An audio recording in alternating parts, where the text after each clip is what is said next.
रात का समय था और गुंजन ट्रेन में अकेले सफर कर रही थी। बड़ी अजीब बात है। ये ट्रेन तो पूरी खाली है। सिर्फ ये आदमी और एक ये औरत ही दिखाई दे रही हैं। गुंजन के सामने एक आदमी बैठा था और दूसरी तरफ एक औरत। अचानक से वो आदमी ट्रेन के बाहर देखता है और जोर से चिल्लाकर कहता है, राजगढ़ का स्टेशन आने वाला है, सब लोग चौकन्ने हो जाओ।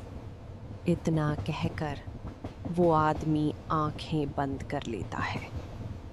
ऐसा लग रहा था जैसे वो सो गया हो। ऐसा देखकर गुंजन चौंक जाती है। अरे ये क्या था? बड़ा ही पागल आदमी है। ऐसे अचानक से चिल्लाया क्यों? और इसके चिल्लाने के बाद बाकी सब भी आंख बंद करके सो गए। अजीब है। मगर तभी एक औरत की आवाज पूरी ट्रेन में गूंजने लगती है।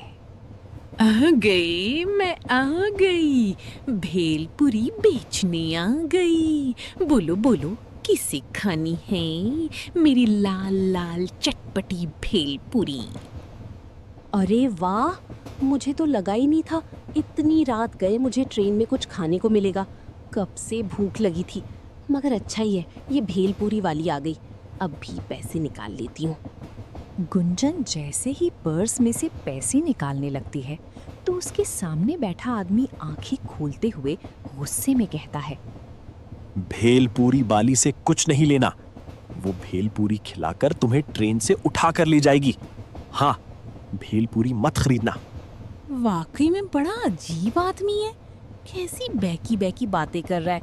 अरे मुझे भूख लगी है तो मैं भेलपूरी क्यों ना लूं? बड़ा आया। भेलपूरी बेचने वाली औरत वहां आ जाती है और गुंजन की सीट के सामने रुककर उससे कहती है, ओ दीदी, चटपटी मसालेदार भेलपुरी लोगी? बड़ी मजेदार है। हाँ, मुझे लेनी है तुम्हारी भेलपूरी।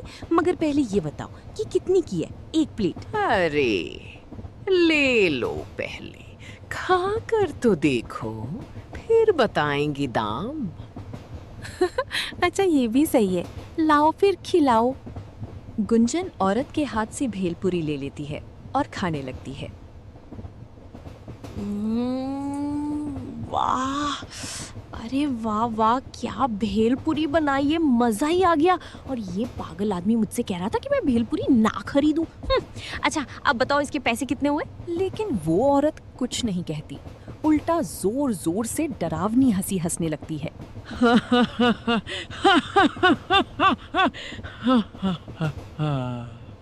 पैसे नहीं, कुछ और लगेगा।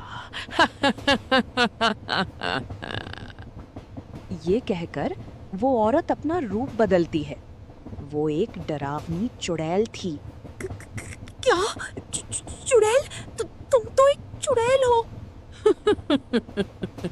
तो मैंने कब कहा कि मैं माधुरी दीक्षित हूँ? और इस भेलपूरी के बदले मैं तुझे लेकर जाऊंगी और खाऊंगी। उसके जाने के बाद ही वहां बैठे बाकी लोग आंखें खोलते हैं और इधर-उधर देखने लगते हैं। ये तो होना ही था। मैंने उस लड़की को चेतावनी दी थी, मगर उसने मेरी बात नहीं मानी और चुड़ैल उसे अपने साथ ले गई। राजगढ़ स्टेशन आने से पहले हमेशा ही ऐसा होता है। अब हम कर भी क्या सकते हैं? हम तो अपना काम कर ही देते हैं, जो कि लोगों को चेतावनी देना है। अब उसके आगे हम क्या ही करें।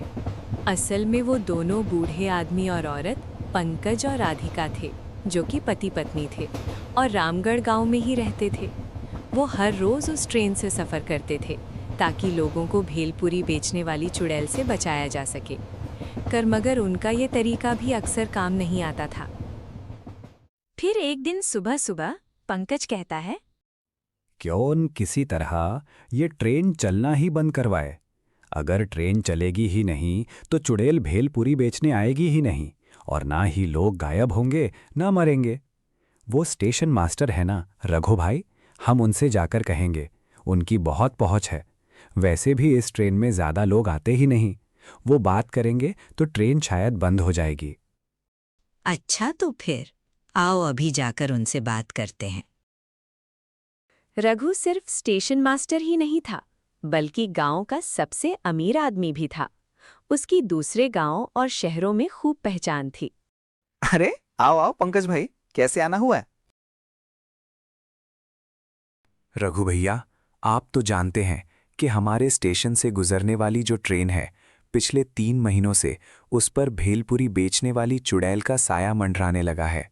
वो रात को आती है और जो भी उससे भेलपुरी खरीदता है उसे अपने साथ ले जाकर मार देती है। हाँ हाँ, मैंने ऐसी बहुत सी अफवाहें सुनी हैं, पर मैं क्या करूं? भैया, आप ना ये ट्रेन ही बंद करवा दीजिए। ट्रेन बंद हुई तो ना तो भेलपुरी बिकेगी और ना ही लोग गायब होंगे। क्या चुड़ैल की कहानी के चक्कर में पूरी ट्रेन ही बंद करवा दो?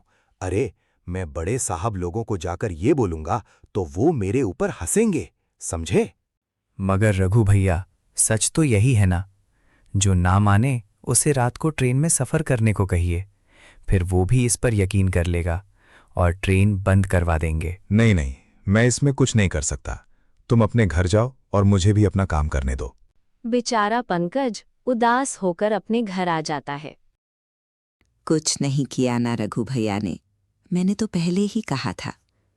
अब आप काम पे जाइए और रात को जल्दी लौट आइएगा। हमें ट्रेन में भी जाना है लोगों को बचाने। रात होते ही पंकज और राधिका फिर से दूसरे गांव के स्टेशन पर पहुंच जाते हैं और अपने गांव जाने वाली ट्रेन में बैठ जाते हैं।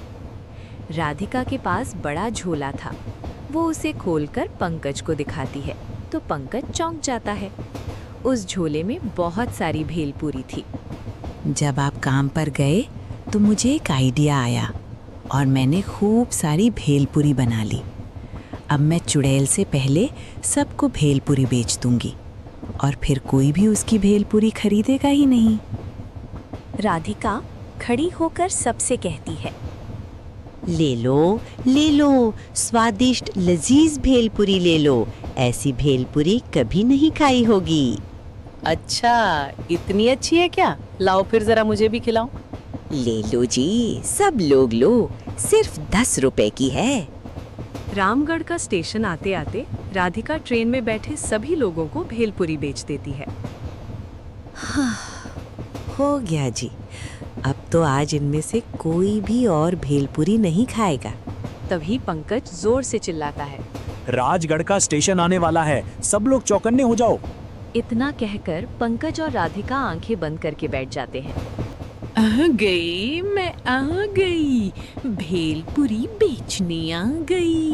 बोलो बोलो, किसे खानी है मेरी लाल लाल चटपटी भेलपुरी? लेकिन वहां बैठे बाकी लोग ये देखकर दंग थे। अरे, ये दोनों आंखें बंद करके क्यों सो गए? भेलपुरी वाली ही तो है, कोई चुड़ैल थोड़ी है। तभी वो चुड़ैल शीतल की सीट के सामने आकर खड़ी हो जाती है। एक बार खाओगे तो दोबारा कभी नहीं खा पाओगे।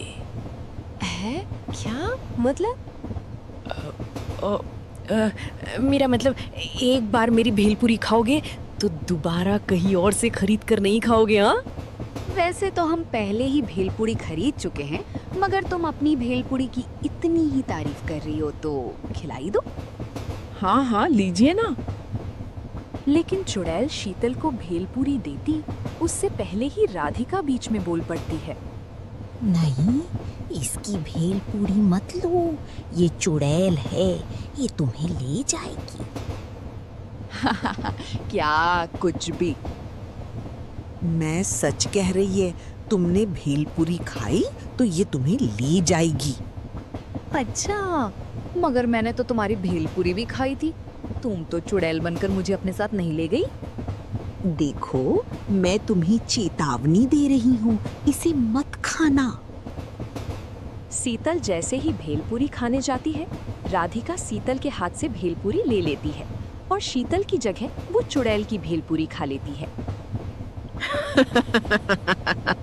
चलो फिर, अब मेरे साथ मेरा खाना बनने चलो। चुड़ैल राधिका को अपने साथ ले जाती है। ये देखकर वहां बैठे बाकी लोग चौंक जाते हैं। बेचारा पंकज बहुत रोता है, मगर वो कर भी क्या सकता था। अब तो उसके पास एक ही काम था और वो था अकेले ही लोगों को बचाना। अगले दिन रात में वो फिर से ट्रेन में आकर बैठ जाता है। फिर जैसे ही चुड़ैल भेलपूरी लेकर वहां आती है, भेलपूरी ले लो, भेलपूरी ले लो, खट्टी मीठी भेलपूरी। लेकिन अब तो पंकज भी जान गया था कि लोग उसकी बात नहीं सुनेंगे। लेकिन तभी कुछ ऐसा होता है जिसे देखकर पंकज चौंक जाता है। वो चुड़ैलें पंकज के पास आती हैं। ये लो, आप भेलपूरी नहीं खाएंगे? पंकज कुछ कहता उससे पहले ही चुड़ैल उसे भेलपूरी खिला देती है और भेलपूरी खाकर पंकज सब समझ जाता है। यानी तुम वो चुड़ैल नहीं बल्कि राधिका हो। हाँ, लेकिन अब मैं एक चुड़ैल बन चुकी हूँ और जब मैं चुड़ैल बनी तो मैंने उस दुष्ट चुड़ैल को हराकर खत्म कर दिया और उसकी जगह ले ली। अब मैं ही भेलपूरी बेचने रोज आऊंगी और किसी को भी नहीं मारूंगी। ऐसे वीडियो और देखने के लिए हमारे चैनल को सब्सक्राइब करें। वीडियो पसंद आया हो तो लाइक कमेंट जरूर करें।